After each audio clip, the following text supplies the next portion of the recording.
it's our next speaker, Dr. Dilani Adikaram, our young lady in our group. She's going to talk about the updates on current management modalities and outcomes. Let's welcome Dilani.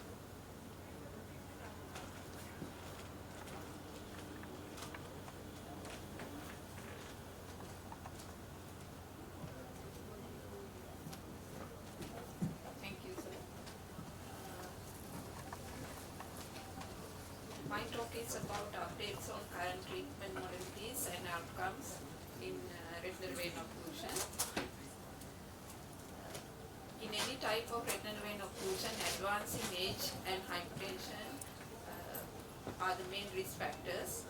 Patients should be evaluated for other cardiovascular risk factors as well, such as hyperlipidemia, diabetes, and advice for cessation of smoking. Check for intraocular pressure and treat glaucoma if it is there. These are the current treatment modalities available: laser, steroids, anti-VEGF agents, sheathotomy, especially for BRVO patients, and vitrectomy. Before the advent of anti-VEGF agents, laser was considered as the gold standard for treatment of neovascularization, and grid laser was indicated for BRVO following BRVO with macular edema. Here, before doing the laser, we have to do FFA and look for foveal avascular zone and look for enlargement of the avascular zone that indicate foveal ischemia, and look for capillary non-perfusion areas and look for leaking areas. This laser is applied in a grid pattern around the leaking area, and duration of the laser settings are 0.1 second duration, spot size 100 micrometer diameter, and power need to adjust to produce a medium white burn. And this laser should not apply to the margin of the foveal avascular zone, and it should not go beyond the major vascular arcades. The mechanism of action here is to destroy nearby capillary beds and reduce arterial blood supply, so the remaining capillaries can drain into the non-congested capillary beds. According to the BVO study, they showed that laser-treated eyes with perfuse macular edema in BRVO gained 2 lines of improvement in the ETDRS chart in their visual acuity than the untreated eyes. In this study, they have delayed laser for 3 months to allow spontaneous resolution of macular edema. Then scatter laser is indicated for ischemic BRVO to the capillary non-perfusion area in the retina, and the settings duration 0.1 to 0.2 seconds. Here the aim is to produce large intense burns, so we need to adjust the spot size to 200 to 500 micrometers and adjust laser power to produce a medium white burn. This laser is applied to the capillary non-perfusion area. It should not involve more than 2 disc diameter from the center of the fovea, and it is applied to mainly to the periphery, to the most of the time to the equator. According to the BVO study, the scatter laser photocoagulation to the capillary non-perfusion area in BRVO shown to be effective by regressing new vessels and reducing the risk of vitreous hemorrhage from 60% to 30%. PRP is indicated for neovascularization following central retinal vein occlusion. Settings here 200 to 500 micrometers, and adjust laser to produce a cream colored burn. According to the CVO study, they recommended to wait until 2 clock hours of iris neovascularization before doing PRP. They further said prophylactic PRP did not result significant decrease in the incidence of iris neovascularization. But in practice, we usually do PRP at the first sign of neovascularization, especially when follow-up is impossible. Then comes the steroids. In that, intravitreal triamcinolone can consider as a second-line drug in macular edema due to retinal vein occlusion. The SCO-BRVO study is the largest clinical trial that evaluated safety and efficacy of intravitreal triamcinolone compared to grid laser in the treatment of macular edema following BRVO. They noticed significant cataract formation and increase in intraocular pressure in the triamcinolone treated group, and the 3-year results showed a significant increased vision in the laser treated group compared to the triamcinolone group. Based on the results of this study, intravitreal triamcinolone is not recommended as a first-line therapy for macular edema due to BRVO. It is utilized as an adjunct to laser or anti-VEGF agents or as a second-line drug. The CRVO arm of the SCO study showed 26% triamcinolone injected eyes gained 15 ETDRS letters compared to observation group. So it seems to be more effective in CRVO group than BRVO patients. Steroids. Osidex, it is an implant, contains 0.7 milligram of dexamethasone and inject using a 22 gauge custom injector, and the size of the implant is about 2 millimeter and it is invisible to the patient. This implant releases dexamethasone over several months with peak response at 60 days, and it lasts for 6 months. It is also indicated for retinal vein occlusion. Then Osidex has been evaluated in the Geneva study for macular edema in CRVO and BRVO.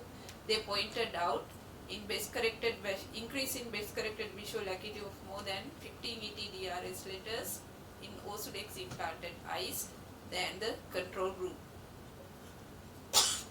The effect was greater in CRVO eyes than BRVO eyes. Then comes anti-VEGF agents. Ranibizumab or Lucentis is a recombinant humanized monoclonal antibody fragment that binds all VEGF isoforms at high affinity. It is also used in the management of macular edema following retinal vein occlusion.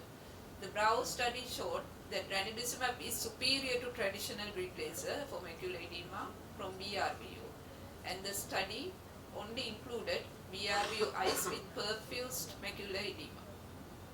In the Cruise study, they test the effectiveness of Lucentis in macular edema after CRVO, and they showed 46% of patients who received Lucentis gained more than 15 ETDRS letters after 6 months, and it was 16.9% in the control group. Horizon trial was a 12-month extension of Bravo and Cruise trials, and it concluded that PRN use of ranibizumab after an intensive year of treatment was able to maintain visual acuity gains. Mongavia is a biosimilar to ranibizumab. It is a cheap drug, and in some countries it is using in retinal vein occlusion. Aflibercept or Eylea is a large recombinant fusion protein that binds with VEGF-A, B and placental growth factor. It is also indicated for macular edema following retinal vein occlusion. In the Vibrant study, they showed that aflibercept 0.2 milligram is more effective than grid laser in treatment of macular edema from BRVO. And the vision gains established after monthly injections can be maintained by extending out the treatment. The study included patients with perfused and non-perfused macular edemas following BRVO. They showed an improvement in retinal perfusion and reversal of non-perfusion after treatment with aflibercept. Copernicus and Galileo studies are similar, and they showed the effectiveness of Eylea in the management of macular edema following CRVO. Faricimab or Vabysmo is a new drug. Even though we consider it as anti-VEGF agent, it is a bispecific antibody that binds and inhibit both VEGF-A and angiopoietin 2, and it is designed to stabilize blood vessels. The mechanism of action here is to inhibit endothelial cell proliferation and reduce vascular permeability and suppress neovascularization. From last October, the FDA approved as an intravitreal injection for retinal vein occlusion, that is faricimab. Bevacizumab or Avastin is a full-length humanized monoclonal antibody that binds all VEGF-A isoforms and is used off-label in the eye. It is also used in macular edema following retinal vein occlusion and in neovascularization. Surgical management, sheathotomy. As the previous speaker said, most venous obstructions in BRVO occur at AV crossings where they share a common adventitial sheath. So aim here is to remove the sheath and allow perfusion. Vitrectomy is indicated for non-clearing vitreous hemorrhage following BRVO, and some surgeons couple this with intraoperative endolaser to the non-perfused portion of the retina. In CRVO we do vitrectomy mainly for visual rehabilitation purposes. This is just to remind you about the BRVO management algorithm. In non-ischemic BRVO, if the visual acuity is more than 6/12 and patient is not having macular edema, we can observe patient 3 months before 18 months. There is a chance of spontaneous resolution. If the visual acuity is less than 6/12 and patient is having macular edema, and if you can see the fovea, we can do FFA to check foveal ischemia.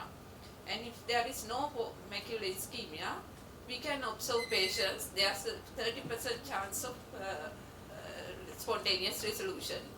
And in the FFA, if there is mild ischemia, mild or moderate ischemia, we have to treat these patients with anti-VEGF ranibizumab or dexamethasone implant.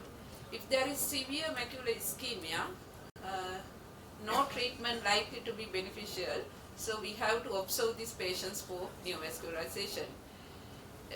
In non-ischemic BRVO, if the visual acuity is less than 6/12 and if patient is having macular edema and if you can't see the fovea, we have to treat the patient with monthly ranibizumab or dexamethasone and allow to clear the intraretinal hemorrhages and wait for 3 months, do an FFA and consider grid laser if there is persistent macular edema with minimal macular ischemia. If there is severe macular ischemia, again no treatment will likely to be beneficial. In ischemic BRVO, the risk is neovascularization and watch for it and need to follow up 3 monthly for up to 2 years. We can do laser or can give bevacizumab.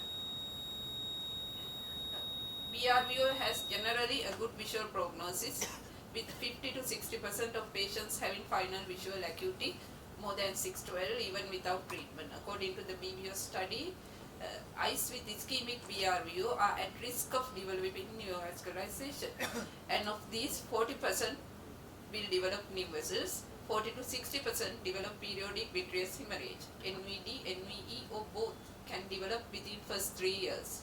Up to 10% of patients with BRVO will develop any type of retinal vein occlusion in the fellow eye. This is the CRVO management algorithm in non-ischemic CRVO.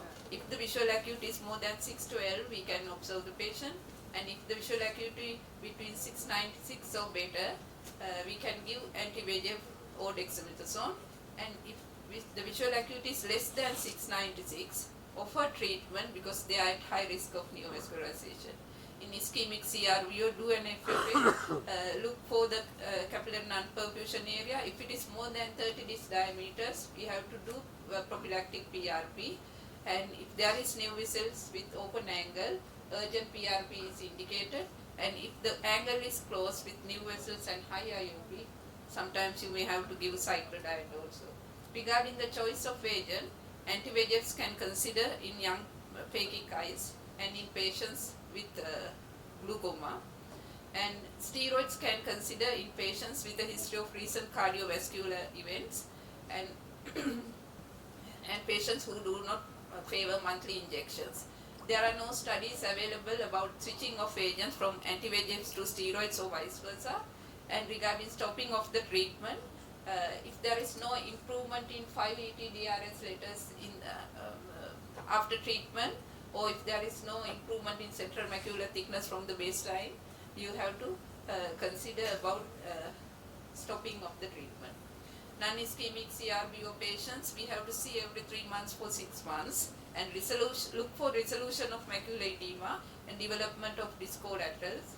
If they are there, you can discharge the patient from the clinic.